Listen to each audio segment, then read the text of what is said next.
سب سے بالا والا ہمارا نبی، اپنے مولا کا پیارا ہمارا نبی، دونوں عالم کا دولہا ہمارا نبی، خلق سے اولیاء، اولیاء سے رسول اور رسولوں سے اعلیٰ ہمارا نبی، ملک کونین میں انبیاء تاجدار، تاجداروں کا آقا ہمارا نبی، کون دیتا ہے دینے کو منہ چاہیے، دینے والا ہے سچا ہمارا نبی، غمزدوں کو رضا مژدہ دیجیے کہ ہے بے کسوں کا سہارا ہمارا نبی۔ حضرات محترم، ماہ ربیع النور شریف کی آج 22ویں تاریخ ہے، اور اس ماہ میں جشن عید میلاد النبی صلی اللہ علیہ وسلم پورے ماہ تقریباً مختلف مقامات پر منایا جاتا ہے، اس کا اہتمام کیا جاتا ہے، اور سرکار صلی اللہ علیہ وسلم کی مدح سرائی کی جاتی ہے۔ میں نے آج جس آیت کریمہ کا جز تلاوت کیا، تیسرے پارے کی پہلی ہی آیت، اللہ فرماتا ہے تِلْكَ الرُّسُلُ فَضَّلْنَا بَعْضَهُمْ عَلَى بَعْضٍ، یہ رسول ہیں جن کو بعض پر ہم نے افضل کی۔ تو معلوم یہ ہوا کہ انبیاء کرام کے مراتب الگ الگ ہیں۔ جب رب فرما رہا ہے کہ بعض کو بعض پر ہم نے فوقیت دی، ان کو افضل کیا، تو یہ پتہ چل گیا، یہ بات واضح ہو گئی کہ انبیاء کرام کے الگ الگ مراتب ہیں، الگ الگ مقامات ہیں، الگ الگ درجات ہیں۔ پھر ارشاد ہوتا ہے منہم من کلم اللہ، اور بعض وہ ہیں کہ جن سے اللہ تبارک و تعالیٰ نے کلام کیا، گفتگو کی، جن کو شرف ہم کلامی سے نوازا۔ مفسرین کرام فرماتے ہیں اس سے مراد حضرت سیدنا موسیٰ کلیم اللہ علی نبینا وعلیہ الصلوۃ والسلام کی ذات، کہ جن سے کوہ طور پر رب تبارک و تعالیٰ نے کلام فرمایا، جن سے گفتگو کی، جن کو شرف ہم کلامی سے نوازا گیا، وہ جناب موسیٰ علیہ الصلوۃ والسلام کی ذات ہے۔ پھر آیت کے اس تیسرے جز میں ارشاد ہوتا ہے وَرَفَعَ بَعْضَهُمْ دَرَجَاتٍ، اور بعض تو وہ ہیں کہ جن کو ہم نے درجوں بلندیاں عطا فرمائیں، یعنی ان کے مراتب کا کوئی اندازہ ہی نہیں لگا سکتا۔ تو مفسرین کرام فرماتے ہیں اس جز سے مراد حضور اکرم صلی اللہ علیہ وآلہ وسلم کی ذات مقدسہ ہے، کہ جن کو اللہ تبارک و تعالیٰ نے درجوں بلندیاں عطا فرمائیں، ایسی بلندیاں جو کسی اور نبی کو نہیں عطا کی گئی۔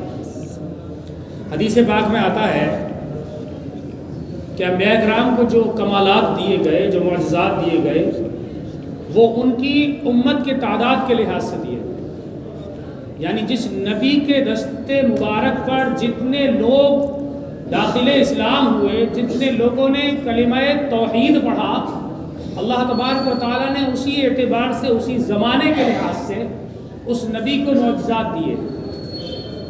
اب حضرت آدم علیہ السلام سے لے کر جناب عیسیٰ روح اللہ علی نبینا وعلیہ السلام تک جتنے انبیاء کرام تشریف لائے، جتنے مرسلین تشریف لائے، اس میں انبیاء کرام کی امتوں کی تعداد بہت بہت کم ہے، اور سلسلہ یہ تھا کہ یکے بعد دیگر انبیاء آتے رہتے تھے، یعنی ایک زمانہ گزرا دوسرے نبی فوراً تشریف لے آئے، اور پھر وہ زمانہ یہ تھا کہ بہت کم لوگ وقت کے نبی پر ایمان لاتے تھے۔ جناب موسیٰ علیہ السلام کے امتی بھی تھے جنہوں نے یہ کہہ دیا تھا کہ آپ جاؤ، آپ کا رب جانے، آپ جانو، آپ جا کر کے لاؤ، لیکن ادھر غلامان مصطفیٰ کی شان دیکھی، حضور کے نام پر سب کچھ اپنا نچھاور کر دیا کرتے تھے۔ تو اسی لیے انبیاء کرام کی جو امتیں تھیں ان پر پھر عذابات بھی آئے، کسی پر پتھروں کی بارش کی گئی، کسی کو پانی میں غرق کر کے ڈبو دیا گیا، پانی میں غرق کر دیا گیا، کبھی طوفان آتا ہے، کبھی مختلف انداز میں اللہ تبارک و تعالیٰ کے عذاب امتوں پر نازل ہوتے رہے، چونکہ وقت کے نبی پر، پیغمبر پر لوگ ایمان نہیں لاتے، اور جو چند لوگ ان پر ایمان لاتے تھے وہ محفوظ رہ جاتے تھے، جس طرح کہ جناب نوح علیہ السلام کا واقعہ ہے، جو ان پر ایمان لا چکے تھے وہ کشتی نوح میں سوار ہو کر کے محفوظ رہے۔ تو اس طرح انبیاء کرام کو جو معجزات دیے گئے وہ ان کی امت کی تعداد کے لحاظ سے دیے گئے۔ حضور اکرم صلی اللہ علیہ وسلم فرماتے ہیں بروز محشر سب سے زیادہ تعداد میرے امتیوں کی ہوگی. سبحان اللہ. کیوں ہوگی؟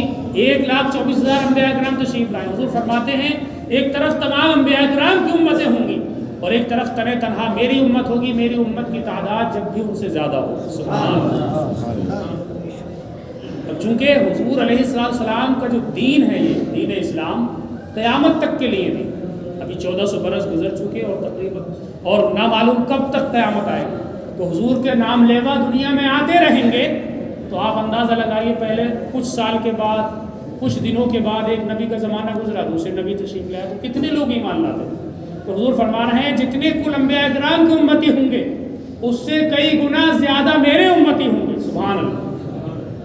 تو اب اس سے اندازہ لگائیے کہ جتنے کمالات و معجزات اللہ نے سب نبیوں کو عطا فرمائے وہ سب کے سب تو اپنے محبوب میں جمع فرمائے ہی، اس کے علاوہ وہ معجزات بھی اپنے محبوب کو اللہ نے دیے جو کسی اور نبی کو نہیں عطا فرمائے. سبحان اللہ.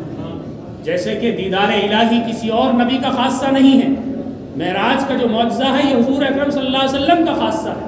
اللہ نے کسی اور نبی کو معراج سے مشرف نہیں فرمایا.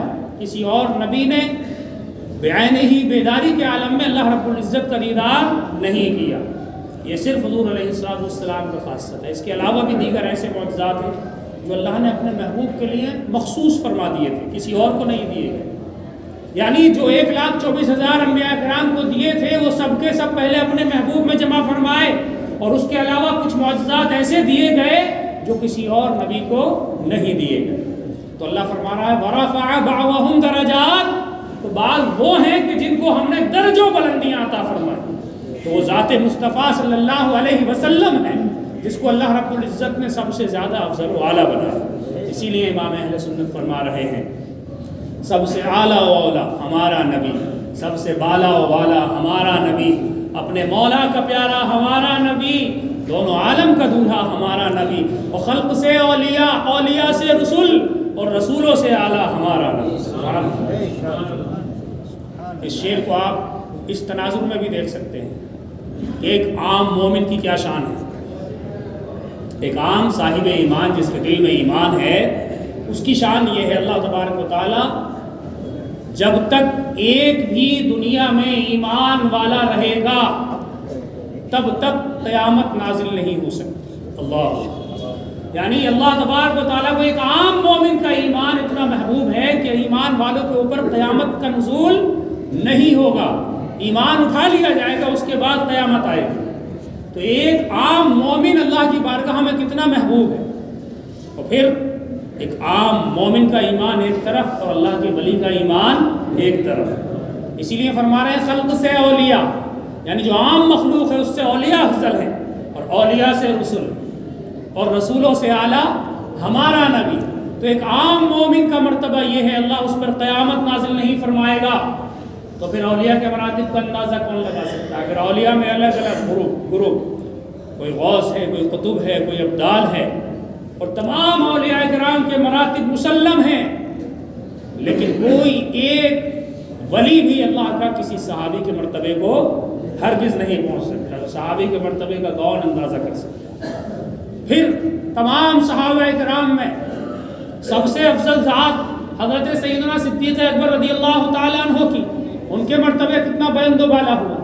پھر تمام صحابہ کرام کے مراتب ایک طرف اور اللہ کی کسی ایک نبی کا مرتبہ ایک طرف. یعنی حضور کا کوئی بھی صحابی ہو کسی نبی کے مرتبے کو نہیں پہنچ سکتا. اور نبی کے مراتب مسلم ہیں. پھر رسولان اعظام کے مراتب جو اللہ کے رسول ہیں جن پر کتابیں بھی نازل ہوئی، اور پھر 1,24,000 انبیاء کرام اور رسولان اعظام، یہ سب ایک طرف اور اللہ کے پیارے محبوب علیہ السلام کا مرتبہ ایک طرف. سبحان اللہ.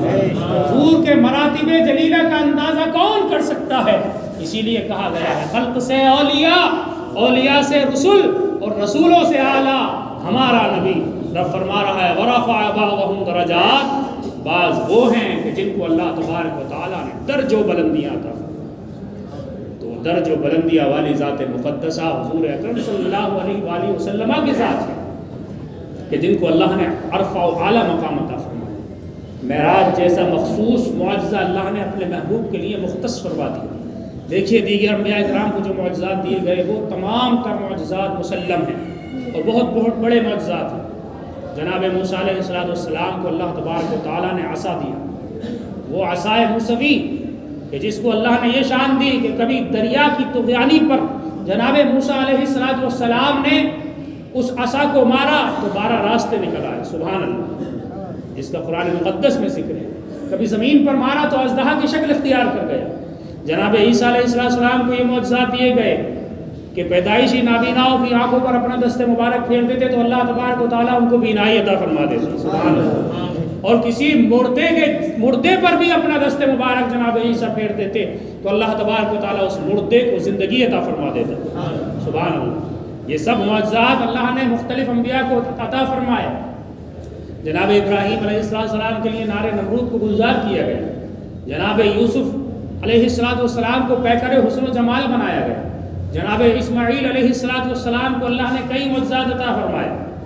ایک معجزہ یہ کہ جناب اسماعیل علیہ السلام نے اپنے پیر کی ایڑھی کو جب صفا مروہ کی پہاڑی پر گھسا تو اللہ تبارک و تعالیٰ نے وہاں پر حرم کے قریب جناب اسماعیل علیہ السلام نے اپنی ایڑھیوں کو رگڑا تو اللہ نے وہاں سے پانی کا چشمہ جاری فرما دیا، سبحان اللہ۔ یہ معجزہ جناب اسماعیل علیہ السلام کو عطا کیا گیا، اور کس زمانے میں؟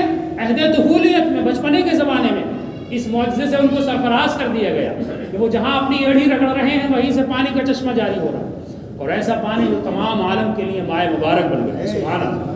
کسی بھی بیمار کو کسی بھی نیت سے پلا دیا جائے اس کی بیماری کافور ہو جاتی ہے، سبحان اللہ۔ یہ جناب اسماعیل علیہ السلام کا معجزہ۔ اب آئیے اسی معجزے کے تناظر میں آپ حضور کا معجزہ دیکھیے۔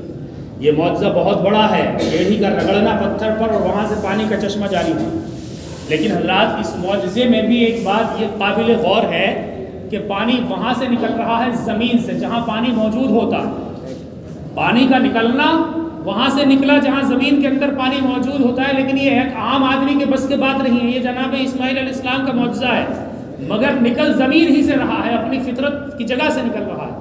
لیکن قربان جائیے حضور اکرم صلی اللہ علیہ وسلم کے اس معجزے پر کہ ایک موقع پر صحابہ کرام شدت